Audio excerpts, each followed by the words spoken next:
오늘 우리에게 주시는 하나님의 말씀은 이사야 58장 13절에서부터 14절까지 말씀입니다. 만일 안식일에 내 발을 금하여 내 성일의 오락을 행하지 아니하고 안식일을 일컬어 즐거운 날이라 여호와의 성일을 존귀한 날이라 하여 이를 존귀하게 여기고 내 길로 행하지 아니하며 내 오락을 구하지 아니하며 사사로운 말을 하지 아니하면 내가 여호와 안에서 즐거움을 얻을 것이라. 내가 너를 땅의 높은 곳에 올리고 내 조상 야곱의 기업으로 기르리라. 여호와의 입의 말씀이니라. 자, 이사야서는 전체 66장으로 이루어져 있습니다. 양이 상당하죠. 하지만 그 내용 가운데는 어느 특정 규례, 즉 하나님께서 주신 계명을 이렇게 강조하는 내용을 쉽게 찾아볼 수 없습니다. 하지만 단 하나 선지자가 굉장히 강조하는 계명이 하나 있습니다. 그건 바로 안식일 계명입니다. 우리가 잘 아는 것처럼 안식일 계명은 하나님께서 하나님의 백성들에게 주신 10계명 가운데 제4계명에 해당하는 것이죠. 하나님께서 주신 계명이기 때문에 안식일은 반드시 지켜야 합니다. 그렇다면 당시 이사야 선지자가 사역하던 당시 이스라엘 백성들, 조금 더 정확히 표현해서 유다 백성들은 얼마나 안식일을 제대로 지키지 않았기 때문에 선지자로부터 그런 책망을 받아야만 했을까요? 자, 우선 그들이 얼마나 안식일을 잘 지켰는지 못 지켰는지를 판단하기 이전에 안식일 계명이 어떻게 주어졌는지를 살펴볼 필요가 있습니다. 이미 말씀드린 것처럼 안식일 계명은 10계명 가운데 네 번째 계명입니다. 다시 말하면 하나님께서 주신 10가지의 계명 가운데 하나라는 뜻이죠. 그거 하나만이 가장 중요하다는 의미는 아닙니다. 하지만 그 하나가 가지고 있는 의미가 얼마나 중요한지는 이제 이어지는 말씀들을 통해서 알 수 있게 됩니다. 먼저 안식일 계명을 포함한 10계명이 기록되어 있는 본문들을 참고해 보도록 하죠. 구약에서는 크게 출애굽기 20장 8절부터 11절까지 그리고 신명기 5장 12절부터 15절까지의 안식일 계명에 관한 내용이 기록되어 있습니다. 먼저 출애굽기 20장 8절 말씀을 보면 하나님께서 안식일을 기억하여 거룩히 지키라라고 말씀하신 것을 알 수 있어요. 우선 우리는 안식일을 기억하라는 부분에 한번 초점을 맞춰볼까요? 자, 기억한다는 게 무슨 의미인가요? 예전에 있었던 어떤 인상이나 경험을 다시 되돌리는 것, 그러니까 되돌려서 생각하는 것이죠. 그러니까 다시 말해서 우리가 무엇을 기억한다고 하면 그것은 반드시 우리가 그것을 경험했기 때문에 가능한 일이에요. 제가 제 어린 시절에 있었던 일을 기억할 수 있지만 그렇게 표현한다고 해서 여러분들이 그것을 같이 기억할 수는 없죠. 저와 똑같은 삶을 살지 않았기 때문입니다. 자, 마찬가지로 하나님께서 안식일을 기억하여 거룩히 지키라라고 말씀하신 것도 그런 맥락에서 살펴보면 조금 이해가 되지 않아요? 자, 안식일. 최초의 안식일은 언제 있었나요? 하나님께서 천지 창조하시고 난 이후에 처음으로 쉬시죠. 그때 일어난 일이에요. 그러니까 첫 번째 안식은 누구의 경험입니까? 하나님의 경험이에요. 그래서 출애굽기 20장 11절에도 그 안식일을 기억하여 거룩히 지켜야 되는 이유가 그렇게 나와 있습니다. 6일 동안 하나님께서 힘써 모든 것을 창조하시고 제7째 날에 안식하셨기 때문에 하나님의 백성 또한 그 안식일을 기억하여 거룩히 지켜야 된다는 거예요. 다시 생각해 보죠. 여전히 말이 안 돼요. 창조 사역도 하나님이 하신 일이고 그 일 이후에 쉬신 것도 하나님이신데 그렇다면 그날을 기억하는 것은 하나님만 가능한 일 아닐까요? 근데 피조물에 불과한 사람이 어떻게 그날을 기억할 수 있을까요? 쉽게 말하면 하나님께서 당신의 그 천지 창조 사역과 안식 가운데로 당신의 백성들을 초청하신 겁니다. 예를 들어 볼까요? 제 아들이 유치원 다닐 때였어요. 그때도 좀 나이가 좀 어릴 때였습니다. 근데 하루는 저보고 이제 블록놀이를 같이 하자라는 거예요. 주제는 그 블록으로 집을 짓는 겁니다. 근데 그날따라 제가 좀 몸도 많이 피곤했고 뭔가 복잡한 생각해야 될 일들이 많이 있었어요. 사실 저는 그 놀이를 하고 싶지 않고 좀 쉬고 싶었습니다. 우선은 아들이 재촉하니까 옆에 자리를 잡긴 했지만 함께 동참하진 않았어요. 그냥 저는 옆에 누웠습니다. 아들이 저를 가만히 놔두지 않겠죠? 계속해서 재촉합니다. 아빠도 일어나서 뭔가를 만드세요라고 계속하는 거예요. 저는 사실 하진 않았어요. 근데 너무 재촉하니까 우선 블럭 하나를 손에 들고 짓는 척만 했어요. 아들은 열심히 짓고 있습니다. 저는 이렇게 비스듬히 누워서 그냥 어디다 이렇게 쌓는 척만 하고 있었어요. 실제 하진 않았어요. 그러다 깜빡 졸았습니다. 그 졸았던 순간에도 중간중간 아들이 막 이렇게 절 깨웠던 소리가 들린 것은 맞는데 제가 온전히 깨어나서 그 일에 동참하진 않았어요. 근데 어느 순간인가 아들이 아빠 손에 쥐고 있는 거 여기다 끼세요 그러는 거예요. 알고 보니까 제가 계속 그 손에 들고 있었던 거를 놓지 않고 그걸 쥐고서 잠이 들었던 거예요. 약간 비몽사몽간에 아들이 손가락질한 그곳에다 그냥 그걸 꼈습니다. 근데 그 순간 아들이 손뼉을 치면서 기뻐하는 거예요. 아빠, 우리가 멋진 집을 지었어요 라는 거예요. 그리고 자세히 보니까 정말 근사한 블럭으로 만든 집이 완성되어 있었어요. 사실 제가 한 일은 없어요. 그냥 그 쥐고 옆에서 자고 있다가 아들이 그래도 마지못해 그 블럭이 맞는 자리 하나를 마련해 놓고 저한테 그냥 기회를 준 거죠. 순전히 그 일은 아들이 다 한 겁니다. 그런데 그 일에 대한 기쁨, 성취감, 만족 속으로 저를 초청한 거예요. 그리고 아들이 얘기합니다. 아빠 이제 쉬어도 됩니다. 우리 이제 쉬어요. 아들이 옆에 벌라덩하고 눕더라고요. 너무 만족해하고 기뻐하는 거예요. 참으로 인상적인 일이었습니다. 실제 제가 한 일은 아무것도 없는데 다 이루어진 일에 제가 동참한 것으로 간주된 것만으로도 그렇게 기뻤고 인상적이었던 그 사건. 하물며 하나님께서 천지를 창조하시고 그 안식 속에 들어가신 그 1년에 하나님만이 경험하실 수 있는 그 우주적인 사건 속으로 피조물에 불과한 사람들을 불러들이셨다는 것. 얼마나 놀라운 특권인가요? 그게 모든 사람에게 주신 게 아니에요. 하나님의 백성에게, 하나님께 속한 사람들에게만 주신 계명이었습니다. 무슨 말입니까? 이것은 그냥 보편적인 의무 개념이 아니라 그들에게만 특별히 허락된 권리이자 특권이라는 것이죠. 그렇기 때문에 안식일을 기억하여 거룩히 지킨다는 것은 단지 의무적으로 그렇게 안 지키면은 뭔가 큰일이 날 것 같아서 지켜야만 복을 받기 때문에 의식적으로 마지못해 지키는 것이 아니라 하나님께서 당신의 그 영원한 시간 속으로 불러주셨다는 것에 대한 감격을 가지고 지켜야 하는 것이죠. 하나님은 영원히 살아계십니다. 그러므로 그분의 안식도 영원하죠. 그렇다면 그분이 그 안식 속으로 우리를 불러들이셨다는 것은 결론적으로 무엇을 의미하나요? 우리에게도 영원한 생명을 허락하셨다는 거예요. 그렇기 때문에 안식일 계명은 이스라엘 백성들에게 있어서 상당히 복된 계명이라고 할 수 있습니다. 그리고 그 계명이 기록되는 신명기 내용도 살펴볼 필요가 있어요. 크게 다르진 않습니다. 하지만 그 구체적인 이유가 살짝 변해 있어요. 신명기 5장 12절에서는 하나님께서 안식일을 지켜라 하면서 어떻게 해요? 거룩하게 지키라라고 말씀하세요. 이번에 기억하라고 말씀하시지는 않습니다. 거룩하게 지켜라. 그러면서 그 이유가 15절에 기록되어 있어요. 이는 내가 너희를 애굽에서 구원해 내었기 때문이다 라는 거예요. 무슨 말입니까? 원래 이스라엘 백성들은 출애굽하기 직전까지 애굽에서 바로의 노예로 살아야만 했죠. 그들은 밤낮 쉴 새 없이 일해야만 했습니다. 최소한의 자는 시간, 음식을 먹는 시간은 허락되었지만 그 외에는 규칙적인 휴식 시간이 보장되지 않은 채 일해야만 했어요. 하지만 하나님께서 그들을 그 땅에서 구원해 내심으로 말미암아 그들은 더 이상 쉴 새 없이 일할 수밖에 없는 노예 신분에 머물지 않게 되었습니다. 자유인이 되었어요. 그리고 하나님께서 이제는 정기적으로 안식할 수 있는 시간과 땅을 허락해 주셨죠. 그것을 기억하고 지키라고 말씀하신 거예요. 자, 이런 맥락에서 보면 안식일은 기념일인 셈이에요. 출애굽기 말씀을 기준으로 하면 창조 기념일이라고 할 수 있겠죠. 신명기 말씀을 기준으로 하면 해방 기념일이라고 표현할 수 있을 것입니다.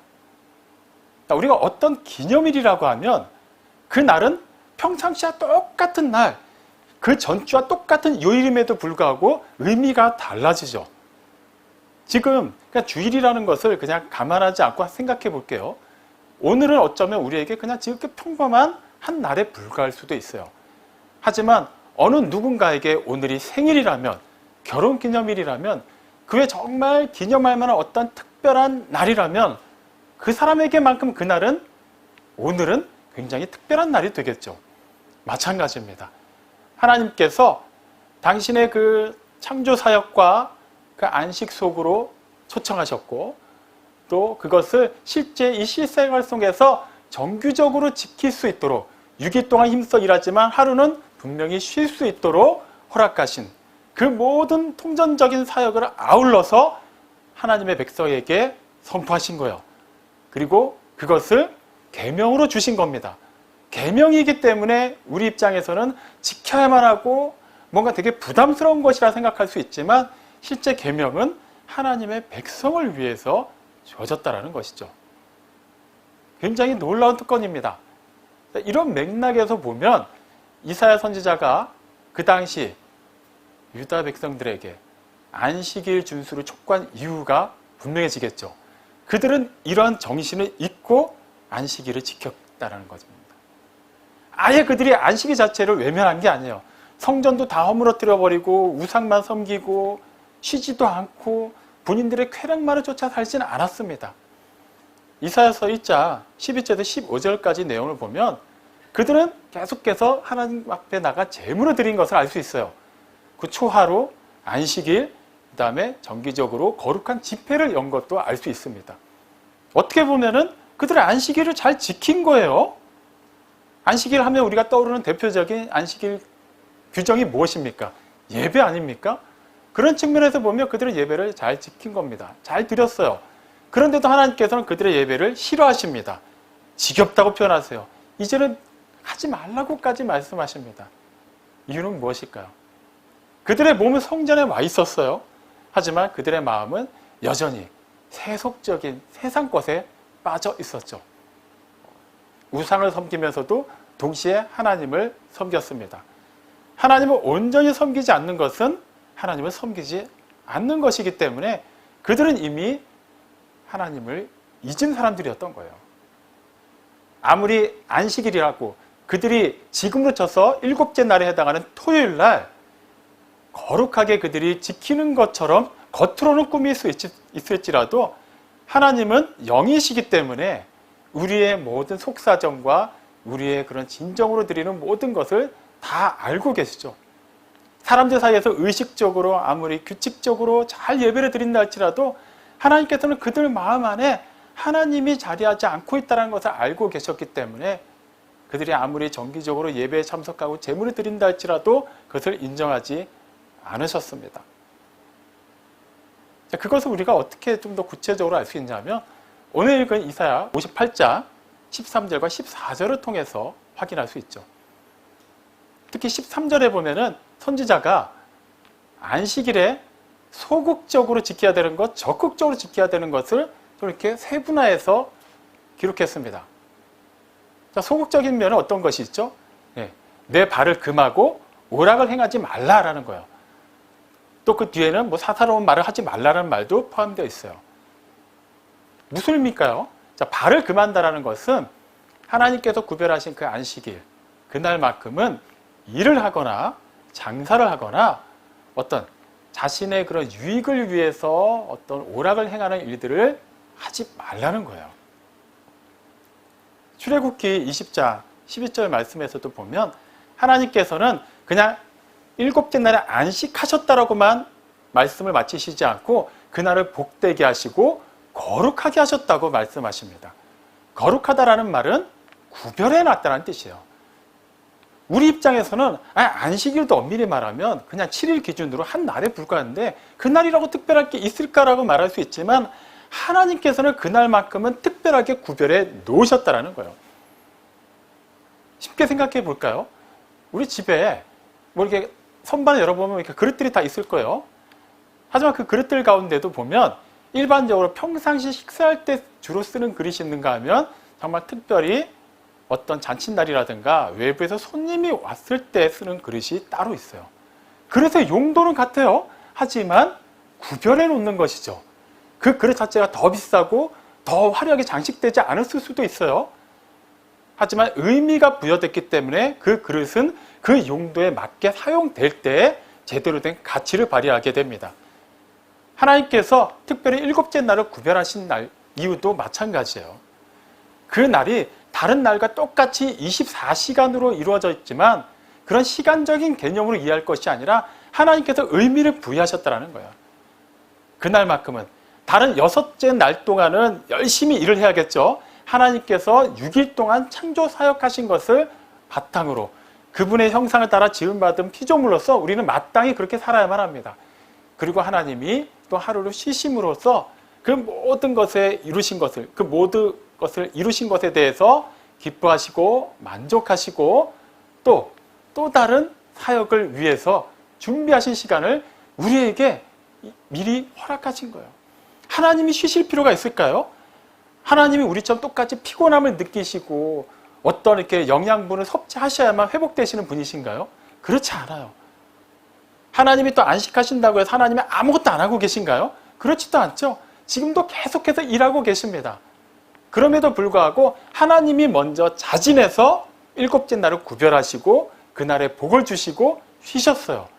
하나님의 백성들도 그렇게 해야 된다는 거예요.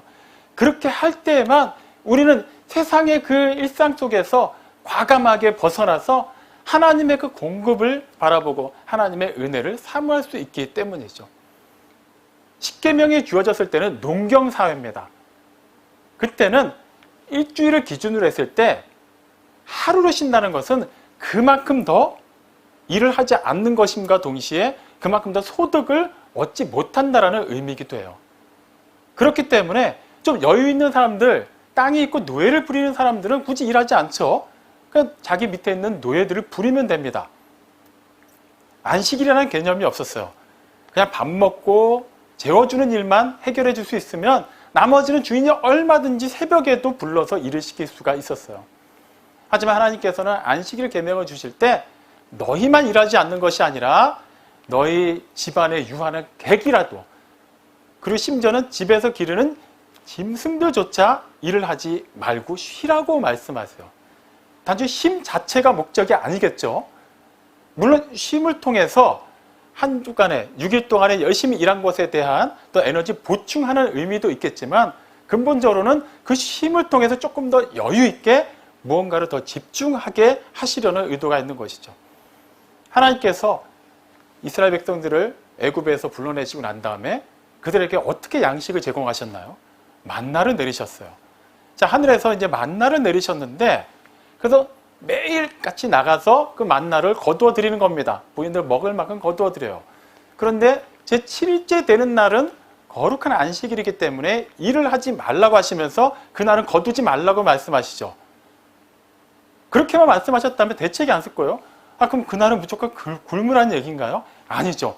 하나님께서 그 전날 이틀치 몫에 해당하는 만나를 거둘 수 있게 하셨어요.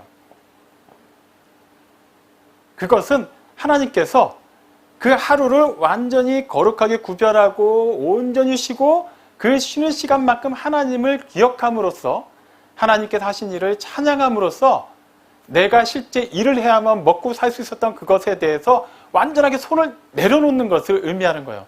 다시 말하면 하나님께서 전적으로 책임져 주신다는 것을 신앙 고백으로 증명하는 것이죠. 실제 세상 사람들은 그런 논리에 대해서 이해하지 못합니다.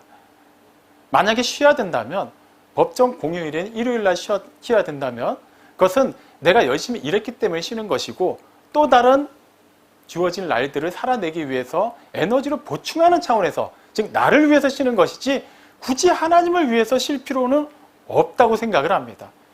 아니면은 조금 더 나아간 사람들은 그날까지도 어떻게든 경제적인 활동을 해서 더 이익을 거두어야만 나의 삶을 더 윤택하게 할 수 있다고 생각을 해요. 하지만 하나님께서는 하나님의 백성에게 그것을 내려놓으라고 얘기하십니다. 하루만큼 손해보라고 얘기하신 게 아니에요. 내가 일할 테니 너는 쉬라는 거예요. 대신 쉬면서 무엇을 해야 되는지는 이제 좀 더 구체적으로 말씀하시죠. 또 오늘 읽은 이사야 58장 13절에는 또 발을 금하라는 말 외에도 또 다른 소극적인 명령으로 오락을 행하지 말라는 명령이 기록되어 있어요. 여기서 오락으로 번역된 히브리어 헤페치라는 단어는 우리가 생각하는 것과는 약간 개념이 다릅니다. 기쁨, 소원 이런 의미를 가지고 있어요. 그렇기 때문에 단지 그냥 뭐 즐거운 어떤 일을 하지 말라는 것이 아니라 자신의 기쁨과 자신의 소원을 위한 일을 하지 말라는 거예요. 그러면은 발을 금하라. 즉 일도 하지 마라, 장사도 하지 마라, 뭐 어디 놀러 가지도 마라, 자신의 기쁨을 위해서 무언가 하지 말라 하면 우리는 그 일곱째 날, 구별된 그날을 그저 슬퍼하고 그냥 꽉 막힌 공간에서 아무것도 하지 않은 채 그냥 기계적으로 하나님께서 창조하신 것을 기억하고 우리를 구원하신 것을 억지로 생각해내야만 하는 것일까요? 그렇지 않아요. 그 다음에 적극적인 명령이 주어집니다. 안식일을 거룩한 날이라 하라. 그리고 안식일을 즐거운 날이라 하라. 존귀한 날이라고 하라. 뭐 쉬운 것 같아요? 그렇습니다. 하나님께서 창조하신 날, 하나님께서 우리를 구원하신 날, 그날은 즐거운 날입니다. 존귀한 날입니다. 끝인가요? 그게 아니죠. 여기서 즐거운 날로 번역되어 있는 히브리어 오네그라는 단어는 성경의 다른 데서는 어떻게 번역되어 있냐 하면 욥기 22장 26절을 보면 전능자를 기뻐하라 라는 내용으로 번역되어 있어요. 또 시편 37편 4절을 보면 여호와를 기뻐하라 라는 말씀으로 번역되어 있습니다. 그러니까 단지 안식일 자체를 그냥 어떻게든 의식적으로 기뻐하라는 의미가 아니라 안식일의 주인이시고 안식일을 만드시고 몸소 안식하신 하나님을 기뻐하라는 거예요. 하나님을 기뻐하고 하나님을 기쁘시게 하는 것, 안식일날 우리에게 요구되는 것이 그것입니다. 우리가 하지 말아야 되는 것이 있고 해야 되는 것이 있는데 첫째는 하나님을 기뻐하는 거예요. 그리고 그날을 존귀하게 여기는 겁니다. 특별한 날이기 때문에 존귀할 수밖에 없겠죠. 그러니까 막연히 하나님이 그렇게 하라고 하시니까 존귀한 날이 아니라 그날이 정말 하나님께서 이 모든 만물을 창조하시고 쉬신 날을 기념함과 동시에 그 영원한 안식 속으로 하나님이 초청해 주신 것에 감격하는 마음으로 우리는 그날을 귀하게 여길 수밖에 없겠죠. 특별히 이스라엘 백성 입장에서는 영원히 끝날 것 같지 않은 그 노예 생활을 완전히 하나님께서 뒤집어 엎으셔서 자유롭게 살도록 해주셨기 때문에 그들로서는 그 특별한 날이 존귀할 수밖에 없는 것입니다. 이렇듯 하나님께서는 막연히 안식일이니까 이렇게 하고 이걸 하지 마라. 그냥 기계적인 명령만을 주신 것이 아니라 안식일의 의미를 정확히 알고 그 의미를 맞춰 살라고 말씀하고 계세요. 그럼 구체적으로 뭘 얘기하신 겁니까, 지금? 자기를 위한 삶을 과감하게 내려놓고 하나님을 예배하라고 말씀하시는 것이죠. 안식하라고 하셨기 때문에, 쉬라고 하셨기 때문에 예배조차도 일이니까 그냥 내려놓고 쉬어야 되는 거 아닐까요? 그게 아니라는 거예요. 우리는 예배를 일이라고 생각하기 때문에 굉장히 부담을 갖기도 하고 힘들어하기도 하고 꾸준히 나오는 거에 대해서 굉장히 어려움을 느낄 때도 많습니다. 하지만 예배는 결코 일이 아니에요. 쉼입니다. 우리의 몸과 마음이, 우리의 전인이 통전적으로 하나님의 말씀과 그분의 그 임재 안에서 온전히 회복되는 시간입니다. 그리고 그 예배를 위해서 특별히 하나님께서 이 날을 구별하셨기 때문에 우리가 이 날을 온전히 구별하여 지키기만 하면 하나님께서 복 주신 이 일곱째 날의 복이 우리에게도 임하게 되는 것이죠. 이 사실 아는 것은 참으로 중요합니다. 우리가 지금 주일 예배를 드리고 있기 때문이에요. 엄밀히 말해서 유대인들이 말하는 구약에 기록되는 일곱째 날은 지금으로 치면은 토요일입니다. 우리가 지금 지키고 있는 일요일과는 날은 달라요. 그럼 날이 다르니까 우리는 안식일이 아니라 단지 안식일과 전혀 다른 주일을 지키고 있다고 말할 수 있을까요? 그렇지 않습니다. 우리가 지금 주일이라고 말하면서 지키고 있는 이 일요일 예배는 바로 그 기원이 예수님의 부활에 있기 때문이에요. 예수님께서는 요일로 치면 금요일 날 십자가에 달려 돌아가셨죠. 그리고 금요일, 그다음에 유대인들 기준으로 안식일에 해당하는 토요일, 그 다음에 안식 후 첫날인 일요일, 이렇게 셋째 날에 부활하셨습니다. 그래서 초대교회 성도들은 예수님께서 부활하신 안식 후 첫날에 정기적으로 모여서 예배를 드렸어요. 그 기원은 예수님의 제자들이 먼저 한 것을 통해서 확인할 수 있죠. 요한복음 20장 26절을 보면 부활하신 예수님과 제자들이 안식 후 첫날에 함께 모여있는 장면을 확인할 수 있어요. 그것을 시작으로 해서 그 다음부터 초대교회들은 안식일 날이 아니라 안식 후 첫날인 일요일에 예배를 드리게 됩니다. 그 기록들을 찾아볼 수 있어요. 사도행전 20장 7절을 보면 바울이 설교하는 내용이 기록되어 있는데 그때가 안식 후 첫날이었어요. 그때 성도들이 모여서 떡을 뗐다고 기록되어 있습니다. 떡을 뗐다는 게 무슨 의미일까요? 성만찬을 거행했다는 의미겠죠. 고린도전서 16장 2절에 보면 또 매주간 첫째 날에 헌금한 것을 확인할 수 있어요. 그것 또한 예배 모임에 참여해서 또 헌금했다라는 의미이기도 하죠. 굳이 우리가 지키는 이 안식일의 의미가 토요일이냐 주일이냐는 사실 크게 중요하지 않아요. 그 정신을 그대로 이어받아서 지키고 있느냐가 중요한 거겠죠. 이미 이사야 선지자가 말한 것처럼 우리가 정말 우리의 발을 금하고 오락을 행하지 않고 하나님께서 제정하신 이 안식일을 즐거운 날로, 다음에 존귀한 날로 여기고 있다면 우리는 그것으로 이 안식일의 정신이 깃든 주의를 온전히 지키고 있는 것이라 말할 수 있습니다. 한번 질문해 볼까요? 만약에 이사야 선지자가 지금 이곳에 와서 이 예배 자리에 있는 우리를 보면서 뭐라고 얘기해야 할까요? 질문의 맥락은 이겁니다. 예전에 유다 백성들을 향해서 너희가 안식일 계명을 제대로 지키지 않는다라고 말했던 그 선지자 입장에서 우리를 봤을 때 과연 어떻게 질문할 수 있겠냐라는 것이죠. 과연 우리는 적어도 우리는 그들과는 다르다라고 말할 수 있을까요? 이거에 대해서 무조건 맞다, 아니다, 어떻게 대답하느냐가 사실 중요하지 않습니다. 우리는 무조건 어떻게 해야 된다라는 답을 알고 있기 때문이에요. 예수님께서 부활하신 사건, 안식 후 첫날, 그날을 기념해서 매 주일인 일요일마다 예배를 드린다는 것의 의미가 어떻게 구약의 안식일의 정신과 연결될 수 있을까요?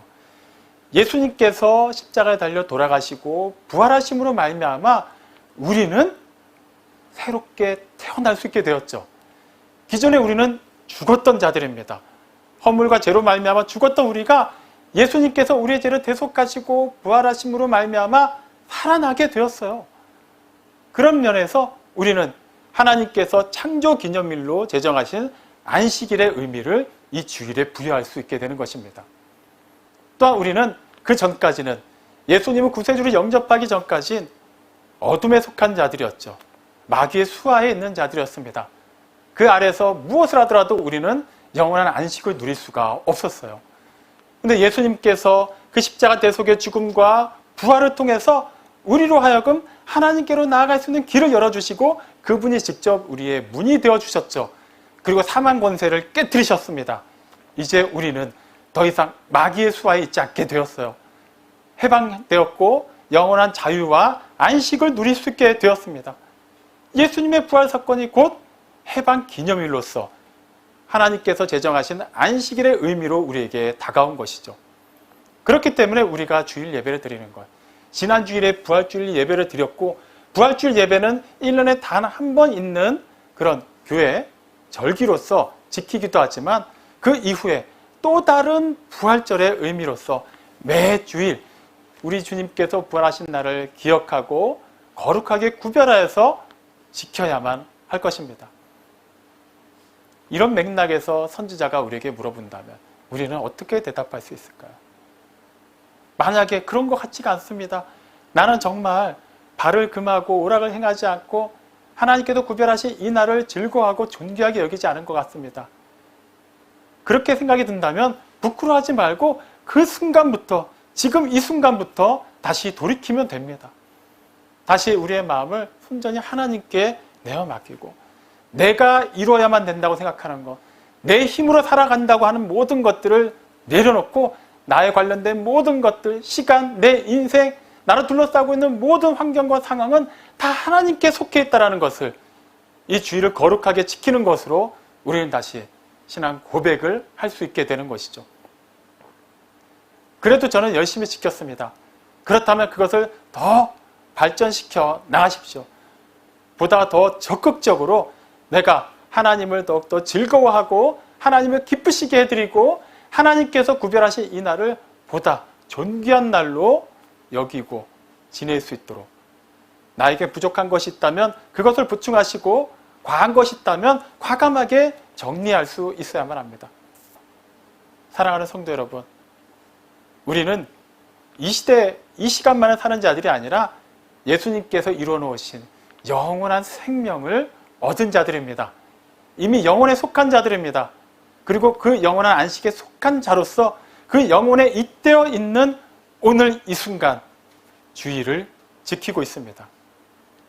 이 주일만을 지키는 것이 아니라 이 주일의 전부요 소망이 되시는 하나님을 온전히 예배할 때 그 하나님께서 또 남은 6일 동안 힘써 일하신 것을 따라서 우리는 사명을 가지고 주어진 상황들을 맞이할 수 있게 됩니다. 주일을 거룩하게 기억하시고 구별하여 지키십시오. 그것은 하나의 의무로 끝나는 것이 아니라 우리가 하나님께서 우리를 위해서 이루신 그 놀라운 창조사역과 구원사역에 우리의 주일 성수로 말미암아 신실하게 참여할 때 결과적으로는 그 주일이 우리를 지켜줄 것입니다. 그 주일의 주인이 되시는 하나님께서 우리의 모든 것을 채워주실 것입니다. 내가 이루는 것이 아니라 하나님께서 이루고 계시며 내가 사는 것이 아니라 하나님께서 살아계시다라는 것, 그 영원히 살아계신 하나님께 속하여 살고 있다는 것을 온전한 주일 성수를 통해서 확인하시고 증명하시고 그렇게 하나님을 기쁘시게 드리는 우리 모두가 되기를 주님의 이름으로 축원합니다. 아멘.